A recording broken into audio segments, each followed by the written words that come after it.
to my YouTube channel. Sorry, it's been a minute. I've been sick. I did not have corona. I'm just saying. I know you all gonna be in my comments. She had a corona. I didn't have corona. It was like a baby problem. Anyways, I know I was supposed to be on the turtle and the bear, but I had to cancel because I got really, really sick. And I'm working to reschedule to be on there because I really do want to go on the show. So stay tuned for that. For those of you who are new, welcome. For those of you who are returning, welcome. You guys have been so amazing. So this week is going to be Teacher Horror Stories Part 2. Part 2, yeah. Last week I did Teacher Horror Stories Part 1. I will link it in the description below. And so yeah, we're going to jump right in this video because I had filmed my first video and I could hear my niece talking in the background and I had to completely destroy that. And yeah, I'm kind of tired of talking. Anyways, so basically, our first story is the controversial t-shirt story, which is why I'm wearing this. This was not the shirt, unfortunately. I cannot find the shirt. I tore my room apart looking for the shirt. Can't find the shirt anywhere. I wish I did. So, basically, the t-shirt story is, it's pretty simple. I wore this shirt. I begged my mom for this shirt for Christmas. It said, "I hurt Mr. Fitz." It's from Pretty Little Liars. It was for charity. It was a joke. Ha. I wore the shirt. I got the shirt for Christmas and I wore the shirt. It was like a Friday. I didn't wear it right away. I wanted it to be like a special whatever. So I walked in. I was in a good mood. My hair was fixed. My makeup was done.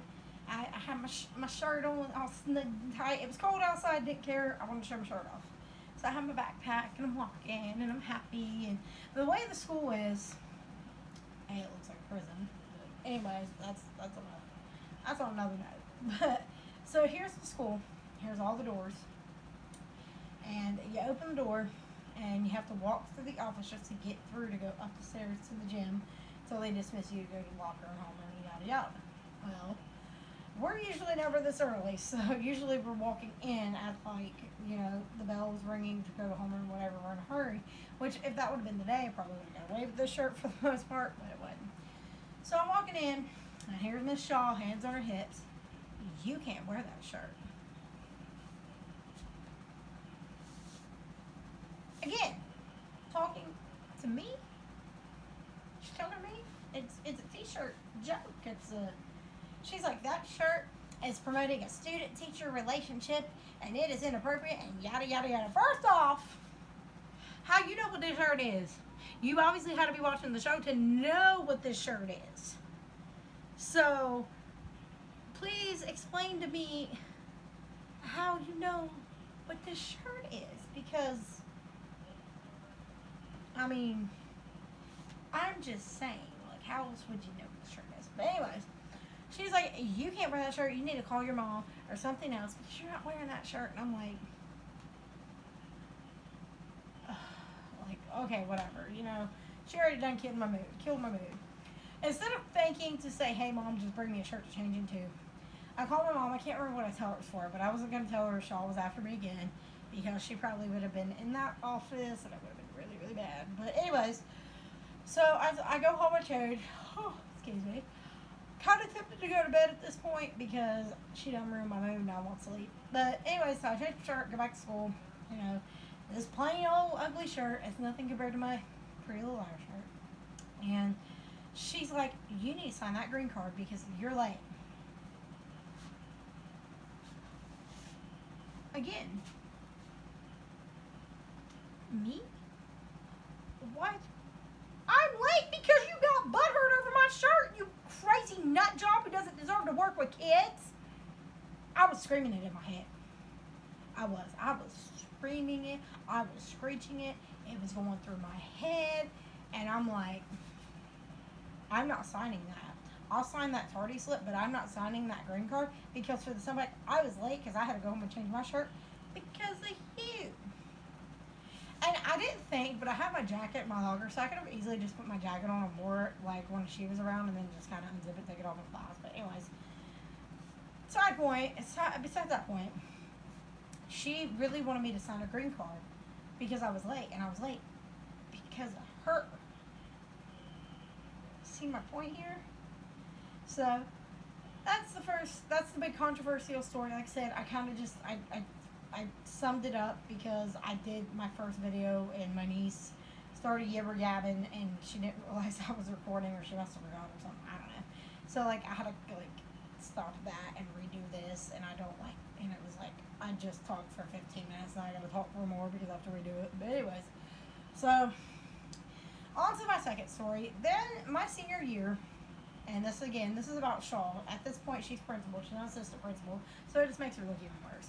So they did this thing called Senior Girls Lock-In, and you weren't supposed to leave the school unless it was like absolutely dire family emergency. And my mom calls me, and she's like, "I gotta come get you. I know you don't want to leave, but I have to pick you up." And I'm like, ugh. Like, why? Like, this is the senior girl talking. Why do you have to pick me up? She's like, something happened. I don't want to tell you on the phone. I'm gonna come get you. Tell whoever's in charge you have to leave. So I go to Miss Franklin and Miss Taylor, the teachers in charge, and I'm like, my mom just called me. She seemed like she was crying. Something's up. Like, I have to go home. And they're like, well, she has to sign you out. But I think they could tell that, I was kind of bothered too. And my mom had told me in the parking lot that my cousin had passed away. My cousin, who I called her my aunt more than aunt because she really did, it really wasn't like a cousin relationship. It was like she was kind of like my aunt because I never really had any other aunts but her mom. So she was really like my aunt. And I broke down in the parking lot and I screamed. And I think the teachers kind of knew somebody had passed away because they kind of just looked at me. And I didn't care who heard me. It was like 11, 12 o'clock at night at this point, and I screamed so loud. And I missed that Monday. I wanted to miss the rest of the week. Technically, you're supposed to have 3 grieving days, like in the state of Ohio, for a family member's death in school. 3 grieving days. But I missed that Monday. That Tuesday, my mom's like, get up, you're going to school. You're not missing your final senior week. It was homecoming week. It was the games and stuff. And she's like, you're not missing it. And I'm like, whatever. She's like, she would want you to live your life. So I was still grieving at this point. It was still hard to process. I was still very upset. And I go to school. I was late. I will admit, my mom let me sleep in. It was like 9:30, 10 o'clock. And I was signing in. Here comes good old Shaw to ruin everybody's day. Do you want to graduate? Me? Why are you? My cousin just died. I'm late because my cousin just died, and my mom let me sleep in for an hour. Literally what I was saying, and, well, along those lines. Do you have a funeral slip? She died 48 hours ago, so no, I don't have a funeral slip. I said, but I got the thing, announcement or whatever, the obituary. Well, I mean, it's just ridiculous. You're missing all this school and you're late, yada, yada, yada. First off, at this point, I'd missed 1 day of school to get my tooth pulled out. Because I made the mistake of going to school with my tooth being taken out, and I never did that again. And that's why the 1 day that I missed, it was the day that I got my tooth pulled out. And I didn't even miss the full day. I left at like noon, and then I went back to school the next day after until it was, whatever. And she was like, well, I just wanted to see you graduate. No, you just want to run your mouth about me like you always do. But anyways, so I remember going to the lunch table, and I was just still so upset about that. And a friend of mine was like, well, didn't your aunt or somebody just that? I was like, my cousin. But yeah, they were like, then why is she running her mouth already, even if you haven't even missed that much school? Beats the heck out of me, kids. But yeah. So that's story number 2. Story number 3, buckle yourselves in, because this one's gonna be, my ADD is gonna be all over the place, but we gonna get through this, okay? I'm gonna try. So I'm gonna try to go for a 4th story if I'm not going over. I'm trying to make this under like 15 minutes, but it might be over. But anyways, so my 3rd story, there was a teacher. We're gonna call him Mr. Weirdo because the man was a weirdo. There's another way of putting it. And he was always staring at girls and talking to them. I'm pretty sure he even cussed the dude out because of a girl or something. I don't know. I just heard the cuss word. I didn't actually hear like what happened to lead up to that point. But he was not a very good teacher at all. I don't know how he got his job. Sorry, my hair's curly. It never does that. But anyways, so it was picture day. I'm very high chested, and I'll put that. I don't know how to put that anyway.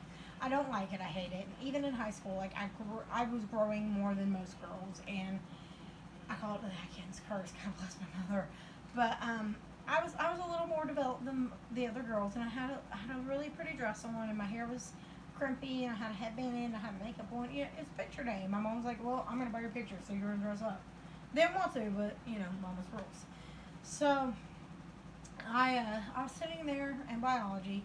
At this point, he had been like friendly, and people's gonna be like, "Yeah, he was friendly with me," but friendly, like I said, it's all about the boundary. Like he crossed way over that teacher-student boundary that you should have crossed. Like he was asking me about like my home life, and again, I know you're gonna be like, "Well, teachers do that," but no, this was like, "Do you have a boyfriend?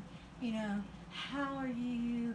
How is your feeling?" And like he would just kind of like look at me and like kind of go to grab my hand or something until I would like pull it back. But anyways, so I was sitting there and he comes up to me and I can't remember what it was. I was stressed about a test or something, and he starts rubbing and like massaging my shoulders, and I'm like,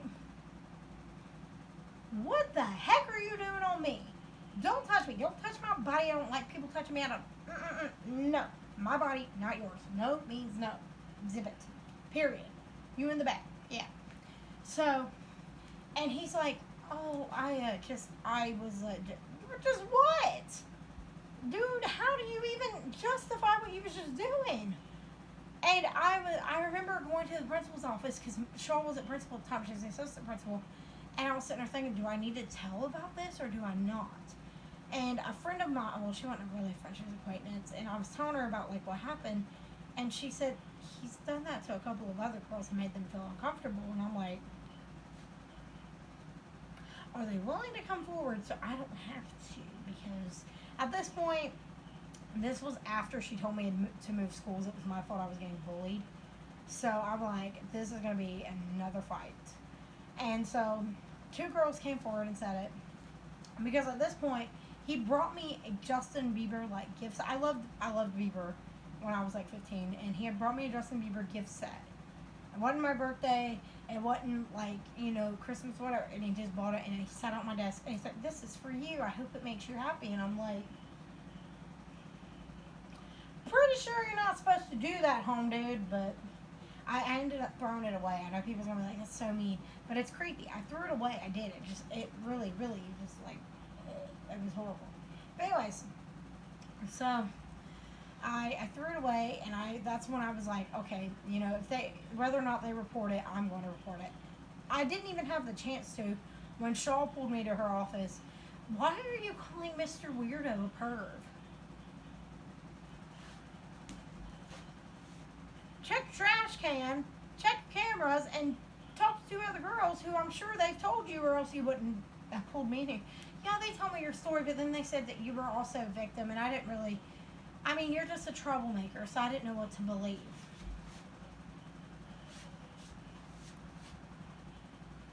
You're saying you don't believe a victim? That, granted, you know, it wasn't like a full, like a vicious assault, whatever, but it was still, again, he was a creepy, I can't cuss, creepy teacher, and he was putting his hands on students and buying his students, like I said, you know, a birthday card or something on my birthday, that's one thing, but this dude went out and bought a big old nice gift and said he hopes it cheers me up and makes me happy and all kinds of yada yada. And some people are like, "Oh, maybe he was just being nice," but a lot of people agree that's crossing the professional boundary line. You don't do that. It's just, if you agree with me, please tell me and tell me that I'm not being paranoid, because this dude really was a freaking weirdo. And that's just that. I'm just saying. So yeah. But yeah, that's for that story. I'm running out of time because, like I said, I'm trying to keep these videos under 15 minutes. This one's already going to be pushing it. But yeah, those are the teacher horror stories. I've covered most of them in my live, and those were like the main ones I wanted to get out. So my last two videos for this whole series is going to be about, I named names, and it's going to be my closure that I got out of this, which it's really been therapeutic to get all this out, and it's really felt really nice, and I cannot thank you guys enough. You guys are freaking awesome, and I have had a lot of hate, but I've also had a lot of love too, so that's awesome. Don't forget to follow me on my social media. My Twitter, I haven't got it back yet. You can follow my backup one for now, @_Beth Meets World. put it in link below. My Ask FM /EKGX94. You can ask me anonymously or not. It's up to you. I'll let you all know about the turtle. I keep wanting to say tunnel. Sorry. The turtle and the bear, I will let you know as soon as I can get on there. And yeah, I love you guys. Thanks for tuning in. Make sure to watch part 1 to this. I will put it in the link below. Peace out. Bye, guys. We can make a wildfire getaway.